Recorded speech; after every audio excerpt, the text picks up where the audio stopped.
짜고 치는 고스톱은 없다. 우리도 대본 없이 토론한다. 지역 대표 스피커 두 분과 함께하는 YMCA 토론 시간입니다.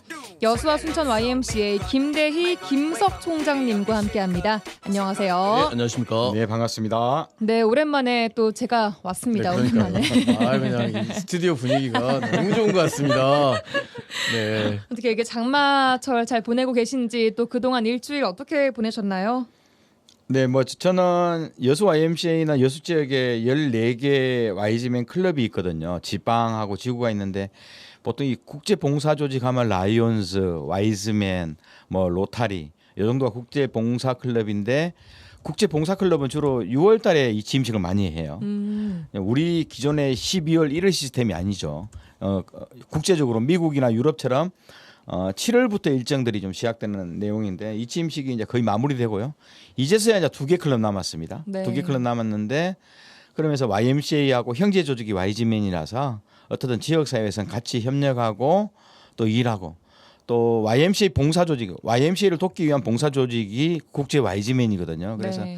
같이 이 취임식 하면서 회원님들 같이 만나 뵙고 또 YMCA가 하고자 하는 운동도 설명도 드리고 그러면 여기에 이제 든든한 재정적 또 운동적 참여 지지 세력이 바로 YG맨이기 때문에 항상 6월 달은 전국적으로 YG맨과 YMCA 가장 바쁜 시절이다 이렇게 보시면 되겠습니다. 바쁜 날들을 보내셨군요. 네, 순천 김석 총장님 하반기를 맞이했습니다. 네. 그러니까 하반기 초반부터 지금 굉장히 스트레치 지수가 굉장히 높습니다. 그러니까 첫 번째는 전주 페이퍼 그 순천 출신의 특성화고등학교 학교의 한 노동자의 죽음이 일단 여러 가지 복잡한 상황에서 왜 2인 1조가 되지 않았는지 여러 가지 가운데서 진상이랄지 이런 분들이 해소되지 않은 가운데 장례를 좀 현재 치르고 있지 못하지 않습니까? 네. 관련해서 이제 순천이기도 하고 그래도 뭐라도 좀 해야겠다 싶어서 순천에 있는 그 활동가들과 관계자들이 한 40여 명, 50명 넘게 전주페이퍼 그 분향소도 찾아가고 했던 것 같고요. 그리고 순천 YMCA 1층에 좀 추모의 공간을 좀 작게 좀 만들어 놓고 했습니다. 또 다른 스트레스는 이제 한국 YMCA 때문에 스트레스인데요. 굉장히 우리는 한국 YMCA를 사랑합니다. 여기 계시는 김대희 총장님도 저도 그렇고. 근데 한국 YMCA가 어느 순간 이 사회 정치에 빠진 사람들이 잠시 약한 고리를 좀 장악하고 YMCA를 굉장히 회원 조직이나 지역의 대표성을 굉장히 좀 상실해가고 있는 것들을 바로잡기 위해서 굉장히 개혁 운동을 펼치고 있습니다. 네. 제가 한국 YMCA 사무총장 협의회 회장이기도 하고 그래서 맨 앞장서에 있는데 이게 앞장선 사람의 그 고충과 스트레스가 이만저만이 아니고요. 또 이제 그 김대희 총장님도 이야기하셨지만 그 순천에는 8개의 YG맨 클럽이 있습니다. 저희는 네. 다 종료가 됐는데 뭔가 YG맨 클럽이 좀 더 활성화되고 막 이렇게 됐으면 좋겠는데 조금 예전 같지 않은 느낌이 있어서 이 자리를 빌어서 여수, 순천 그리고 광양에 있는 YG맨 우리 회원 여러분들 힘내시기 바랍니다. 예. 네, 좀 복잡한 현안들을 많이 이제 해결해가는 과정이신 것 같은데 모쪼록 건강 챙기시고 걱정입니다. 그러니까요. 건강이 사실은 이럴 때 건강 관리 잘 해야 되거든요. 맞습니다. 또 이렇게 네. 날씨가 이렇기도 하고. 자, 알겠습니다. 그럼 본격 주제 토크 해보겠습니다. 오늘은 조금 큰 이야기 해보겠습니다. 살만한 도시를 넘어서 살기 좋은 도시는 어떤 조건을 갖추고 있어야 할까요?가 오늘 주제인데 최근 인구 소멸 지역이 발표가 됐습니다. 전남이 인구 소멸 위험에 가장 크게 직면해 있는 지역이었는데 여수시는 이미 2년 전에 인구 소멸 지역으로 지정이 됐고 특이한 건 순천과 광양은 올해도 인구 소멸 지역에 포함이 안 됐다라는 겁니다. 자, 이 인구의 개념을 조금 더 좁혀봤을 때는 한 아동기관과 서울대학교가 공동으로 실시한 아동 삶의 질 조사를 봤더니요. 전국 17개 시도 가운데 전남이 14위를 기록을 했고 이게 10년 전과 같은 기록이라고 하더라고요. 그래서 사실 10년째 아무런 변화가 없는 우리 전남인데 오늘 두 분과 살기 좋은 도시의 조건은 뭔지 이야기해 보도록 하겠습니다. 자, 먼저 인구 소멸 정말 이야기가 많이 나오고 수년째 나오고 있지만 어찌 해결을 해야 될지 모르겠는 주제이기도 합니다. 같은 전남 동부권 지자체이지만 순천, 광양은 인구 소멸 지역에서 빠져 있고요. 여수는 2년 전부터 포함이 됐는데 이런 결과는 어디에서 나왔는지 어떻게 보시는지 여수 김대희 총장님께 여쭙겠습니다. 먼저. 네, 그 전라남도도 180만 명이 작년에 무너졌어요. 네. 그죠. 그래서 전라남도가 180만 명, 강주가 140만 명, 320만 명인데 이 정도 인구는 경남 인구밖에 안 돼요. 그만큼 이제 호남 쪽에 인구 소멸이 굉장히 많아지고 있는데 어떻든 뭐 순천 광양은 빠져 있지만 순천 여수 광양은 뭐 같은 지역이니까 토토리 키재기죠. 그러니까 인구가 소멸 도시로 해서 빨간색으로 되냐 안 되냐 뭐 그 차이만 문제이지 어떻든 이 농어촌 전남 지역이나 경남도 마찬가지고 인구가 많다는 경남도 마찬가지지만 수도권의 블랙홀 현상이 될 수밖에 없는 구조고 빨려 들어가는 네. 수도권으로. 네. 네, 그런 측면이지만 어떻든 인구는 적어지지만 좀 재미난 도시를 만들어야 되지 않냐는 것이 사람들의 좀 느낌이더라고요. 어차피 인구 그러니까 살고 소멸은 싶은 정말. 네, 진짜 네. 그런 측면이 있더라고요. 그래서 저도 보니까 이코노미스트 인텔리전스 유닛이라는 EIU라는 그 유럽에 있는 기관이 매년 이 순위 발표를 좀 하더라고요. 그러면서 살기 좋은 도시가 뭘까 하는데 이게 EIU 기준으로 보니까 5가지 정도를 의미했는데 여수가 여기 어느 부분이 여수가 강세일까 봤는데 네, 5가지가 뭐예요? 예, 정치적 경제적인 안정감이 있어야 되는 거예요. 경제적 안정감. 네. 두 번째로는 교육이나 의료 그리고 여러 가지 인프라, 공공 인프라가 좀 뛰어나야 될 거. 우수한 공공 인프라. 특히 이제 의료나 교육 영역이 중요하더라고요. 네. 세 번째로는 안전한 환경입니다. 물론 환경. 이건 우리나라가 되는 것 같아요. 범죄율이라든가 맞아요. 특히 이제 안전율은 답이 안 나오는 구조지만 안전한 사회 구조지만 환경이나 이런 것들이 좀 안전한 환경, 생활 환경 이게 중요한 거고 네 번째로는 다양한 문화와 여가 활동이 있어야 된다. 그리고 다섯 번째로는 깨끗한 환경과 아름다운 자연이 있어야 된다. 이랬을 때 여수는 뭐 아름다운 5번. 예, 네. 되죠. 근데 이제 우수한 그러니까 5번을 제외하고는 물론 이제 산단 영역을 제외하고는 이 동부 지역이 다 아름다운 자연 환경을 가지고 있거든요. 근데 결국은 여수는 광양이나 순천보다는 특히 이제 우수한 공공 서비스 영역, 특히 이제 순천이 이게 강하거든요. 의료나 그렇습니까? 예, 교육적 네. 서비스는 국립대학이 밝아지시는. 예, 국립대학이 네. 있고 없고가 8,000명, 10,000명 수준의 그렇습니까? 온전한 대학이 있고 없고가 중요한 문제라서 제가 뭐 순천 YMC 사무총장이라 그래요. 대신 이제 기분은 여수는 좋네요. 네. 상대적으로 경제적 안정감이 있다라고 하지만 네. 여수 수교학단지도 이제 거의 끝물이라 그러잖아요.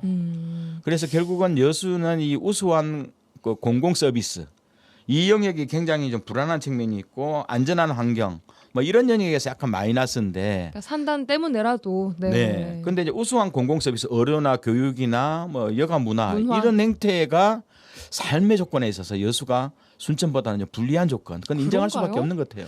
그런가요? 저는 이제 뭐 김대희 총장님도 마찬가지시겠지만 저도 시민 중에 한 사람으로서 이런 결과가 좀 속상하죠. 속상합니다. 이게 광양과 순천은 아닌데 여수는 또 인구 소멸 위험 지역이다라고 하니까 김석 총장님은 이 같은 결과를 어떻게 좀 보시나요? 일단 뭐 인구 감소 지역 지정에 대해서는 2021년부터 5년마다 좀 진행되는 법률에 따라서 좀 진행되는데, 그러니까 여수가 그렇게 뭐랄까요 감소 지역으로 지정된 것은 여러 가지 이유가 있을 거라고 생각돼요.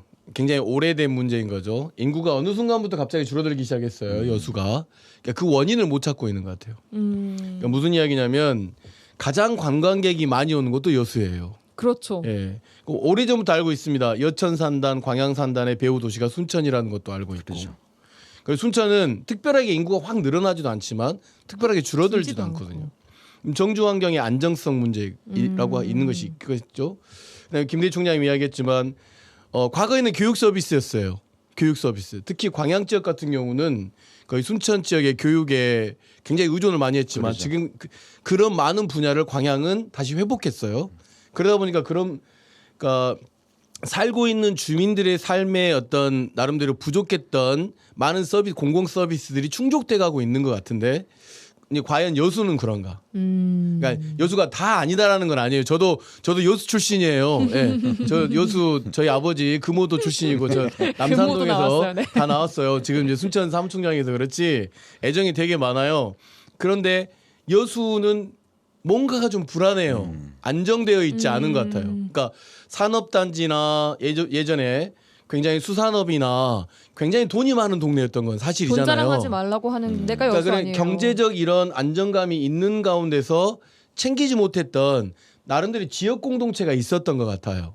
그것이 흔히 이야기하는 정치의 안정의 문제이기도 하고 네. 그다음에 행정에 굉장히 좀 적극적인 서비스이기도 하고 그러니까 굳이 행정이 적극적인 서비스를 하지 않아도 됐던 도시적 이미지가 있는 거죠. 예, 그러니까 좀 약간 좀 분리된 측면, 그러니까 그런 것들을 좀 잘 회복하기 위한 여수의 노력이 좀 필요한 거. 그러다가 여수 순천 광양이 잘하고 있다라고 이야기할 수는 없어요. 뭐냐면 단순히 인구 감소 지역이 여수가 포함됐다고 해서 광양과 순천이 모든 걸 잘하고 있다 이렇게 보기는 어려운 거지만 네.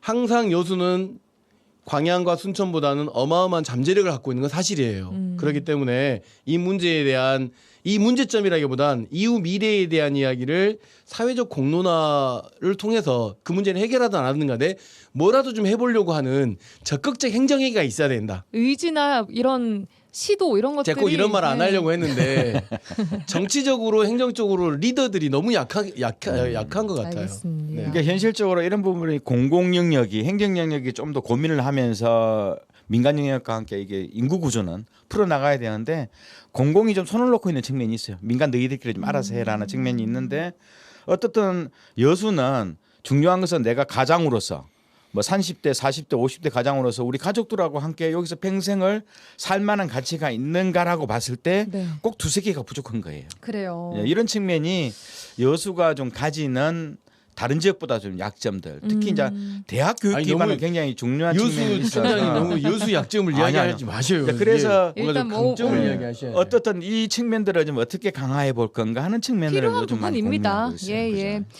행정 이야기가 나와서 말씀인데 순천시 같은 경우에는 특별 승진 제도를 도입해서 공무원들이 시 역점 사업을 적극적으로 뭔가 추진할 수 있도록 하고 있다고 합니다. 이런 변화가 인구 유입에도 영향을 줬다, 주고 있다라고 보시는지 설마요. 김석 총장님께부터 여쭤볼게요. 아이, 이거 예. 너무 오버한 측면이고 그래도 뭔가 행정적으로 공직사회 이제, 안에서 시 역정 사업을 적극적으로 추진할 수 있게끔 특별 승진 제도를 둔다는 건 공무원들이 예전처럼 적극적으로 일을 하지 않는다라는 또 다른 이면이 그래요? 있는 거겠죠. 그런가요? 그러니까 어떻게든지 간에 특별 승진 제도를 통해서라도 뭔가 공무원 사회를 활성화시켜 보겠다라는 의지로 보입니다. 무슨 이야기냐면 네. 과거에 우리가 공무원들 이야기할 때 복지부동이네 일하는 사람 따로 있고 뭐 이런 이야기 되게 많았잖아요. 근데 최근에는 공직사회가 MZ 세대 중심으로 확 바뀌면서 네. 예전 같은 문화는 아닌 것 같아요. 무슨 이야기냐? 정말 자기에게 필요하고 공공 서비스라고 하는 것이 확인되고 그런 것들을 서비스를 적극적으로 나서는 공무원들에게 그 무엇이라도 득이 보상을 되는 좀, 그렇죠. 보상이라는 표현은 좀 그렇지만 득이 되는 방식으로 뭐라도 있어야 움직일 수 있는 힘이 생기는 거잖아요. 왜냐하면 공무원들은 되게 중요한 서비스를 진행하고 있지만 법률에 이렇게 갇혀 있거든요. 네. 그러니까 법의 범위 안에서만 서비스를 제공할 수 있기 때문에 그 법을 어떻게 해석하느냐에 따라 적극 행정이 되는지 아니면 소극 행정이 되는 거잖아요. 그런 측면에서 이제 이런 특별 승진 제도가 굉장히 큰 의미가 있다고 생각을 해요. 네. 역시나 오늘 주제인 인구 유입에도 영향을 줄지도 모르죠. 왜냐하면 시 역점 사업들이 어쨌든 지역의 문화, 관광, 교육 뭐 다양한 형태의 서비스를 확대하는 문제이기 때문에 영향을 아예 안 준다고 볼 수는 없지만 이걸 크게 봤을 때. 크게 봤을 때 이것 때문에 특별 승진제도냐라고 하는 건 좀 너무 과하다. 네. 알겠습니다. 상대적으로 약간 소극 행정이라고 평가를 받고 있는 여수시는 또 어떤 입장을 취해야 할지 김대희 총장님 어떻게 보시나요, 이거? 이게 실제로 뭐 그 시가 가지고 있는 주요 역전 사업들이 도시의 변화를 만드는 건 사실이에요. 근데 실제적으로 보면 지금 시가 하는 역전 사업들은 다 그 시장들의 주요 정치 공약들이거든요. 공약들에 좀 완수하는 측면이 있는데 그것보다는 저는 그 시가 지향하는 그 꼬지 시장의 공약이 아니더라도 좀 그 시가 좀 지향하는 몇 가지의 정체성은 있어요. 이 정체성을 좀 꾸준하게 만들어 나가는 과정에 좀 더 점수를 좀 둬야 될 필요 있고 항상 이제 2년 후에 선거를 앞두면 시장님들은 애가 탑니다. 내 공약 한 20개 중에서 알고 보면 몇 어느 게 개나 알고 보면 물론 홈페이지에는 다 95%, 100%라고 하지만 알고 보면 절반 안 돼 있고 알죠. 네. 그래서 좀 더 관심 있는 공무원이 이걸 좀 해줬으면 하는 마음이 여러 이제 특별 승진 제도에 반영되고 있을 건데요. 근데 어떻든 뭐 공무원들이 노는 것보다는 뭔가 하나라도 해보려는 모습은 뭐 뭐라 할 수는 없다고 분위기의 근데 문제인 것 같거든요. 제가 그럼요. 봤을 때는. 네. 네. 순천 공무원들은 광양 공무원들, 여수 공무원들을 엄청 부러워합니다. 부러워해요? 왠지 아십니까? 순천에는 없는 것들이 있어요. 돈이 있어요. 돈이. 대표적으로 예전에 재난지원금 지원할 때 순천은 맞아요. 돈이 없어가지고 못 주는데 여수, 광양 막 넘치게 준다고 어떻게 줄 거냐 방법을 이거 뭐- 그러니까 무슨 이야기냐면 지방세에 대한 세수가 순천보다는 확실히 그러니까 순천은 없는 자원이다 보니까 쪼개려다 보니까 다양한 아이디어가 나오는 거고 곳간이 넘치는 광양과 여수에서는 사실은 조금 소극적 행정일 뭐가 수밖에 좋은 없는 건지는 거죠. 잘 모르겠습니다. 네. 자, 전문가들은 이제 기존처럼 기업에 투자를 해서 인구를 유입시키는 것은 효과를 보기 어렵다라고 보면서 오히려 이 지역만이 가지고 있는 가치에 투자를 해야 한다라고 조언을 하고 있습니다. 공감하시는지 김대희 총장님부터. 여쭤보겠습니다. 공감하죠. 네. 이제 그동안 우리 한 30년 동안 정부나 지역이 기업에 투자한 결과를 보면 알잖아요. 특히 이제 이 석유화학 같은 경우나 중동이나 중국의 그 물량 공세 때문에 더 이상 비전과 희망이 없는 상황에서 뭐 도시가 여전히 기업에 막대한 투자를 하기에는 어렵다는 것을 우리가 서로 확인해 버려요. 그리고 특히 이제 여수는 저는 개인적으로 김석 총장하고 마찬가지지만 여수, 순천, 광양은 하나의 생활권이거든요. 그래서 저는 이제 도시통합도 고민해야 되지만 이 산단에 특히 이제 석유화학 산단의 생산 기지거든 여기가요.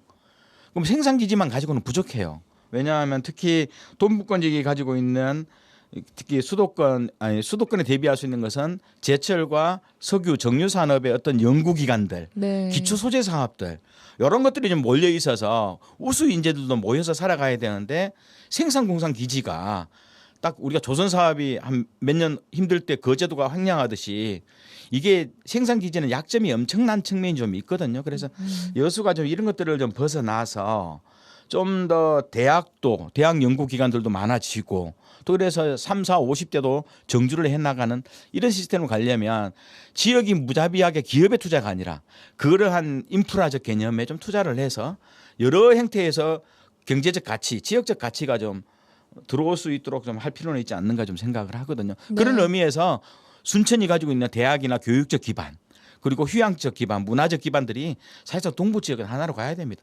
80만 정도, 90만 정도 이런 메트로시티의 개념을 철저하게 공동으로 연구하지 않으면 인구 20만, 15만대 자치단체가 살아날 수 있는 기반은 좀 없다고 봅니다. 알겠습니다. 김석 총장님 순천 네. 어떻게 보시나요? 일단 뭐 기업에 투자해서 인구를 유입하는 그 거대한 형태의 기업 도시를 만드는 것은 지금은 그렇게 기업에서도 선택하지 않을 것 같고요. 예전에는 강력한 정치적 리더십이 있어가지고 그런 것들이 가능했을지 모르지만 지금 그렇게 유효한 전략은 아니라고 보여집니다. 그럼에도 불구하고 굉장히 양질의 일자리를 만들기 위한 기업들을 유치하는 것은 지방자치단체 입장에서는 살아남고 지속 가능한 도시를 만들기 위해 굉장히 중요한 일이라고 생각되죠. 일자리가 중요하니까요. 그렇죠. 예, 제일. 예를 들면 보십시오. 광양이나 여수 같은 경우는 대기업들이 입주되어 있는 굉장히 중요한 산단이 있기 때문에 사실은 그 도시에 그 유지되고 있는 거라고 할 수도 있는 거잖아요. 반면에 순천 같은 경우는 굴뚝이 없잖아요. 사실은 그 굴뚝이 없는 도시잖아요. 그러니까 만약에 광양과 여수에 밀집되어 있는 산단에서 어떤 새로운 제4세대, 제5세대 산업과 관련해서 고민할 때 그런 기업적 기반이 순천에 있었으면 좋겠다는 이런 마음인 거예요. 예를 들면 AI도 그렇고 뭐 관련된 다양한 형태의 굳이 수도권이 아니어도 전 세계 어디여도 가능한 기업들이 애니메이션도 그렇고 그런 시도들을 많이 그렇죠. 하고 있는 것 같아요. 순천시에서. 근데 생각보다 일단 시도에 비해서 결과물이 뚜렷하게 나타나지는 않다 아직까지는, 보니까 예. 이제 그렇게 되다 보면 아까 김대희 총장이 이야기했던 것처럼 여수, 순천, 광양에 각각 부족한 것들이 필요한 것이다라고 하는 것이 눈에 드러나면서 과거에 이제 광역 자치단체로서의 통합 문제가 그 제기된 바가 있었지 않습니까? 네. 그런 것들에 대한 구체적인 좀 이야기들이 좀 나올 수 있지 않을까 싶기도 하면서 그럼에도 불구하고 저는 굉장히 강력한 양질의 일자리를 위해서 자치단체가 기업 유치는 여전히 열심히 발로 뛰어서 유치해야 된다고 생각합니다. 근데 이제 최근에 있어서 생산성이 높은 뭐 기업 흐름들 보면 반도체 네. 그리고 첨단 그 전자 부품 산업들인데 이것이 어디에 위치하고 있어요? 서서히 수도권에 위치하고 있거든요. 그러니까 생산성이 낮아지는 정유나 석유, 철강, 자동차 이런 것들은 지방 생산 기지로 있는데 우수 인력은 생산성이 높은 반도체라든가 전자 부품 산업에 몰리거든요. 낮아지고 있다고 보시는 건가요? 저는 그래도 생산 단가는 반도체가 뛰어납니다. 근데 우리가 200조 원, 300조 원 해가지고 다 수도권에 위치하는 거잖아요. 지금요. 그러면 이제 그렇다 보면 나름대로 전남 동북권 지역은 순천, 여수, 광양이 따로따로 가는 게 아니라 인구만 해도 70만이잖아요. 네. 거의 6개 시군 합치면 거의 90만 명이거든요. 함께 가야 한다. 네, 함께 가는데 동북권 지역은 특히 이제 국립대학의 통합이라든가 그러면서 이 연구 기능, 그죠? 기초 연구 기능을 대학이 사실상 보장해 줘야 되는 측면이 기반을 있어요. 탄탄하게 할 수 있는. 네, 그리고 네. 또 환경오염 제감이라든가 분석하는 거, 그리고 뭐 에너지 전환과 관련된 유망한 새로운 산업들이 있어요. 이것도 네, 대학을 네. 기반으로 하고, 그리고 알겠습니다. 어떻든 요즘은 대기업들도 ESG 경영 문제가 있다면 ESG 경영에서 지역 사회에서 또 하나의 작은 섹터적 개념으로 기업과 지역 사회가 거꾸로 기업이 이제 지역을 먹여 살리는 구조를 어떻게 만들어 볼까? 공장이 아니라요. 이런 구조는 저는 대학을 중심으로 거점화시키는 이 세계 행정구역이 좀 동시에 공동 논의와 토론들이 좀 있었으면 좋겠어요. 알겠습니다. 자, 주제를 조금 좁혀 보겠습니다. 인구를 넘어서 아동으로 가보자면 아동기관인 세이브 더 칠드런과 서울대가 우리나라 아동 삶의 질 지수를 조사했더니 전남이 17개 시도 가운데 14위를 차지했고 10년째 같은 기록입니다. 이 결과에 대해서는 또 어떻게 보고 계신지 김석 총장님부터 여쭙겠습니다. 네, 일단 이 지표를 보면 건강, 주관적 행복감, 아동의 관계, 그다음에 물질적 상황, 그리고 위험과 안전, 교육, 주거 환경, 그다음 바람직한 그 인성 이렇게 총 8개 정도의 지표를 가지고 그 아동의 삶의 질 아동의 지수. 삶의 질 네. 지수를 좀 평가한 것 같은데 아쉽게도 전국 17개 중에서 전남이 14위. 그러니까 10년 전 결과와 그대로. 다르지 않습니다. 네. 그대로입니다. 그러니까 뭔가 크게 변화를 이루지 못했다라고 하는 것이죠. 뭔가 그럼에도 불구하고 하려고는 했지만 가장 인구 소멸 지역에 밀집되어 있는 것도 전남이기도 하고 그다음에 저출산의 표적 대상 지역이기도 함에도 불구하고 큰 효과를 발휘하지 못한 것인 거죠. 그러니까 위기의 상황이 계속되고, 그러니까 전라남도라고 하는 이 도, 그다음에 전라남도 안에 있는 자치단체, 그 밑에 있는 마을들의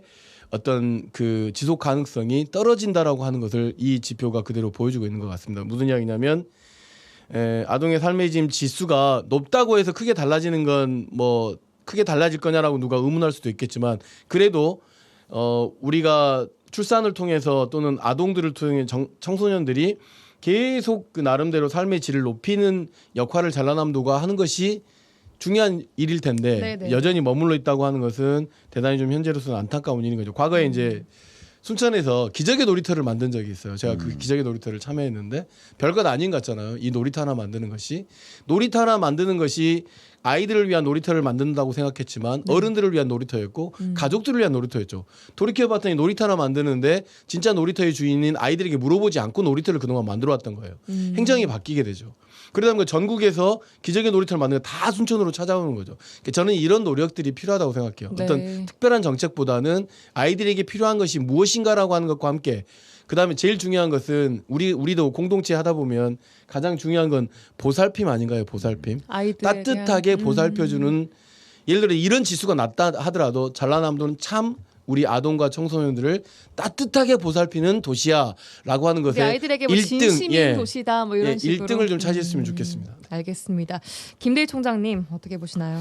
제가 보기에는 처음부터 이건 예측 가능한 부분이에요. 사실상 아동들이 살아가는 데 있어서 좀 더 행복한 살기 좋은 도시 개념을 봤을 때는 대도시가 편하죠. 안전하고 여러 가지 뭐 다양한 아이들 키우기에 조건들이 있는데 농어촌 지역이나 중소도시는 대도시에 비해서 불리할 수밖에 없다라고 보지만 어쨌든 전라남도는 이 주관적 행복감하고 위험과 안전 영역이 유아들한테 상당히 불리한 요소로 나와서 여전히 전국 하위권을 좀 형성하고 있는 측면이 있어요. 그래서 특히 이제 주거 환경이라든가 교육 환경 이런 것들이 대도시에 비해서 상대적으로 열악해서 전남 지역은 하위 점수인데요.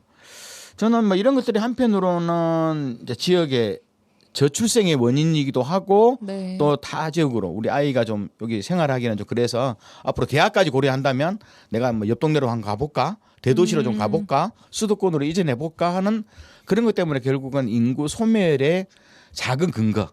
그죠? 30대 가장들한테는 이런 것들이 하나의 인구 소멸의 뭐 요인으로 요인? 좀 작용하는 측면이 좀 있다고 봐요. 알겠습니다. 이 소식과 함께 나온 뉴스가 공교롭게도 여수시 어린이집 아동학대 논란 사건이었습니다.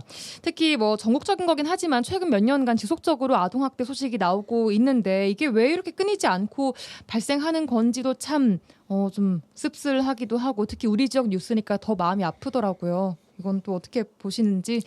참 다루고 싶지 않은 뉴스죠. 그렇지 맞아요. 뉴스 할 않습니까? 때마다 너무 네. 화가 나기도 하고 뭐 화가 나기도 그렇더라고요. 네. 하고 어떻게 그러니까 계속 이 물음표가 이렇게 찍어지는 뉴스들이잖아요. 사실은 이런 일들이 이루어지는 여러 가지 이유들 중에 하나는 그러니까 어린이집에 근무하는 또는 어린이집을 운영하는 이게 직업이라고 생각하는 것들이 되게 큰 측면이 없잖아요. 있는 것 같아요. 그러다 보니까 굉장히 고된 일이란 말이에요.